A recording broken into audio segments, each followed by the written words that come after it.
आंखों में जलन, सीने में तूफान सा क्यों है। इस शहर में हर शख्स परेशान सा क्यों है। परेशान है नेताओं के निकम्मेपन की वजह से। सांस नहीं आ रही है, आंख जल रही है, घबराहट हो रही है, दिख नहीं रहा है। ये बातें किसी दुर्घटना स्थल की नहीं है, बल्कि दिल्ली की रोजमर्रा जिंदगी की हैं। ना केवल दिल्ली बल्कि देश के लगभग हर बड़े शहर का यही हाल है। किसके कारण है हमारा ये हाल? भाजपा, कांग्रेस या आम आदमी पार्टी? कौन है जिम्मेदार? अरे कोई तो पार्टी होगी या नेता होगा जिसने पर्यावरण के लिए काम किया होगा।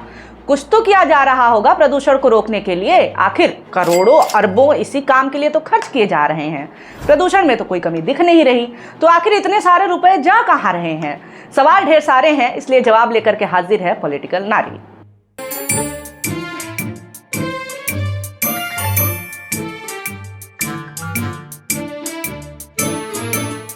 Anti narcotics task force highly professional बंदे हायर कीते ने, चाहे वो लॉ अफसर होण, चाहे वो फोरेंसिक दे होण, चाहे होर जांच दे अधिकारी होण, ते अपनी होणगे इन्हां दे। पंजाब सरकार में है नशे के खिलाफ जीरो टॉलरेंस। पंजाब सरकार का एक और कठोर कदम। शिकायत दर्ज करवाने के लिए मैसेज करें 9779100200 पर। नशे के खिलाफ हमारा साथ दें।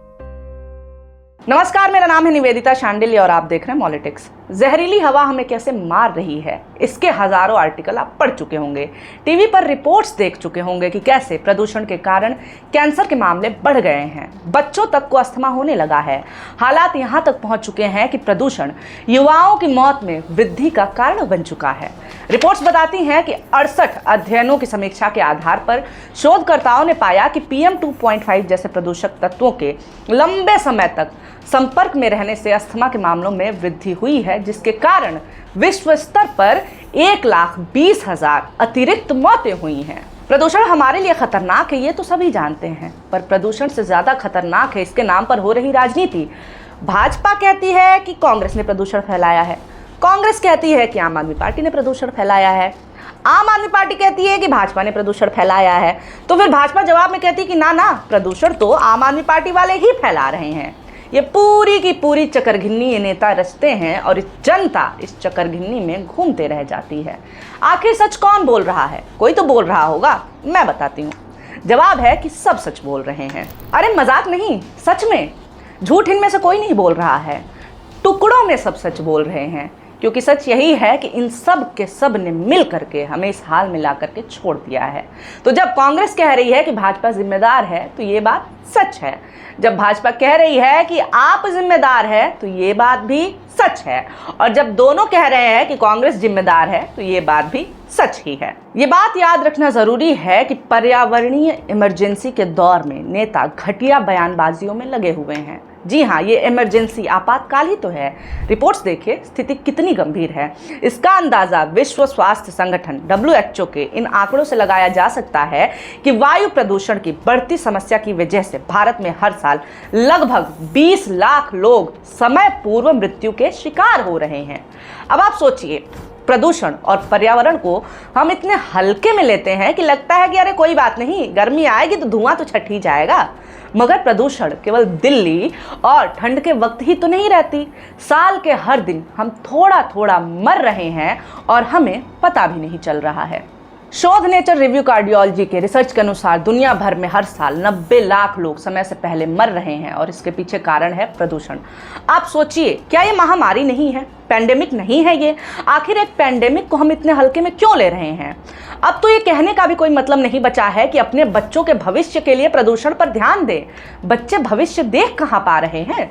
अब तो वर्तमान ही खतरे में है।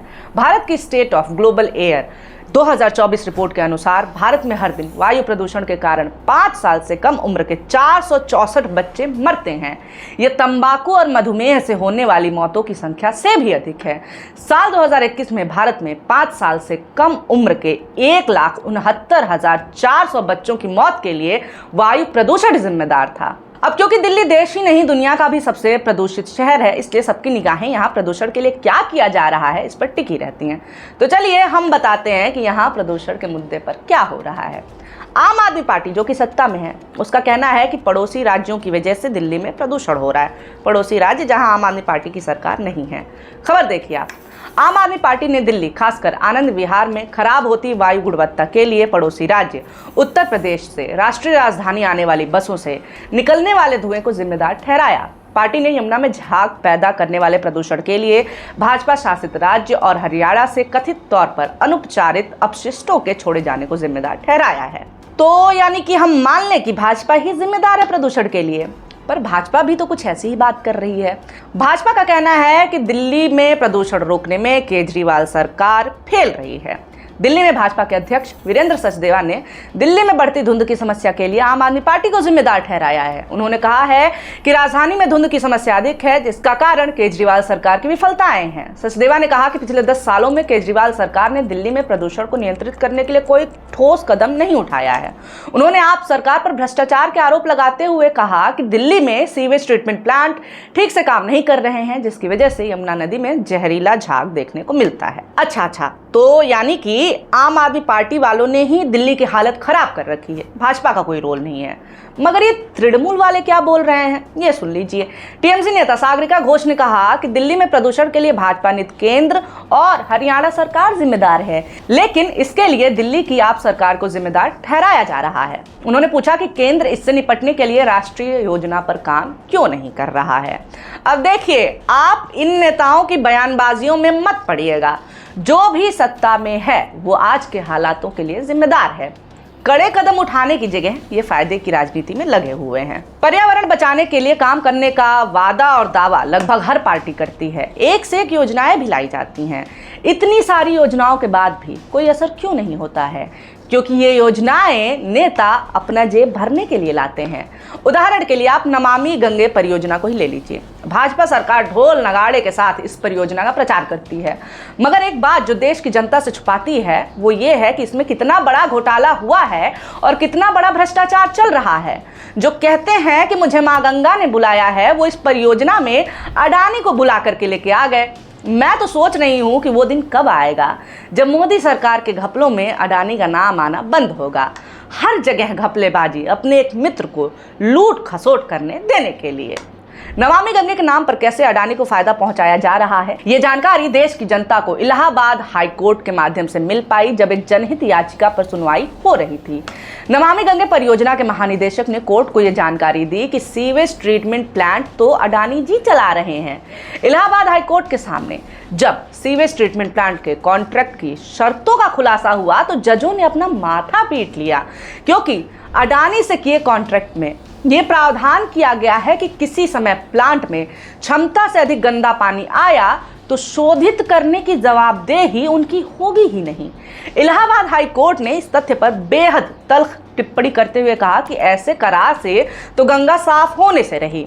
कोर्ट ने कहा कि ऐसी योजना बन रही है जिससे दूसरों को लाभ पहुंचाया जा सके और जवाबदेही किसी की ना हो। ऐसा करार कर लिया गया है कि कंपनी बिना ट्रीटमेंट किए ही पैसे ले रही है। इस परियोजना में लगभग 20,000 करोड़ का भ्रष्टाचार हुआ है। बस ऐसा ही भ्रष्टाचार हर तरह के प्रदूषण के नाम पे हो रहा है। ये जो लोग टीवी पर पर्यावरण बचाने के दावे करते हैं वो देश के साथ साथ बाहर से आ रहे पैसे भी खा जा रहे हैं।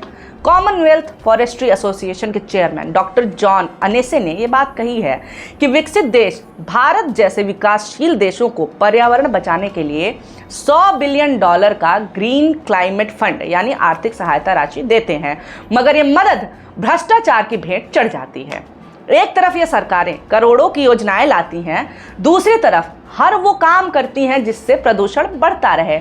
वो कहते हैं ना कि बीमारी ना रहे तो डॉक्टर तो बेरोजगार हो जाएंगे, बस कुछ ऐसा ही है। भाई प्रदूषण खत्म हो जाएगा तो फिर प्रदूषण रोकने के नाम पर योजनाएं कैसे लाएंगे, फिर पैसे कैसे खाएंगे? सरकारें धुआंधार तरीके से पेड़ कटवा रही हैं और जंगल उजाड़े जा रहे हैं। और इसमें हम किसी एक पार्टी की सरकार की बात नहीं कर रहे हैं, इसमें केंद्र सरकार भी है तो अलग अलग राज्यों की सरकारें भी।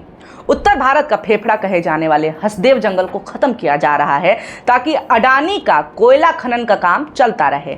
जबरदस्त तरीके से आदिवासी इस कटाई का विरोध कर रहे हैं, प्रदर्शन कर रहे हैं, चिपको आंदोलन कर रहे हैं, मगर सरकार उन्हें जेलों में ठूस रही है, उन्हें उनकी जमीन से भगाया जा रहा है, सरकारी गुंडागर्दी चल रही है। जैसा कि हमने पहले ही कहा था ना कि एक मित्र के लिए पूरे देश का मटियामेट किया जा रहा है।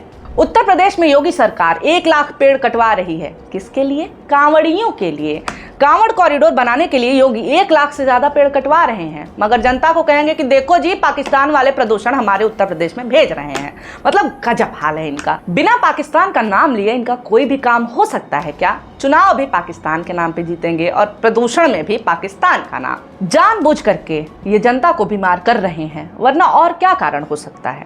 ये चाहते तो प्रदूषण खत्म ना सही पर कम तो जरूर हो जाता, मगर जब प्रदूषण अच्छा सोर्स ऑफ इनकम है, जेब भर रही है, तो फिर इसे खत्म करना ही क्यों है कि नहीं? आपको क्या लगता है, क्या कारण है कि प्रदूषण खत्म नहीं हो रहा है? आपको क्या लगता है कि राजनीति क्या इसके लिए जिम्मेदार है? कमेंट करके हमें जरूर बताएं और ऐसी वीडियोस आपके सामने आते रहें। इसके लिए हमारे चैनल मॉलिटिक्स को सब्सक्राइब करना ना भूलें। वीडियो अच्छा लगा हो तो लाइक जरूर करें और हाँ, वीडियो देखने के लिए बहुत शुक्रिया, बहुत धन्यवाद।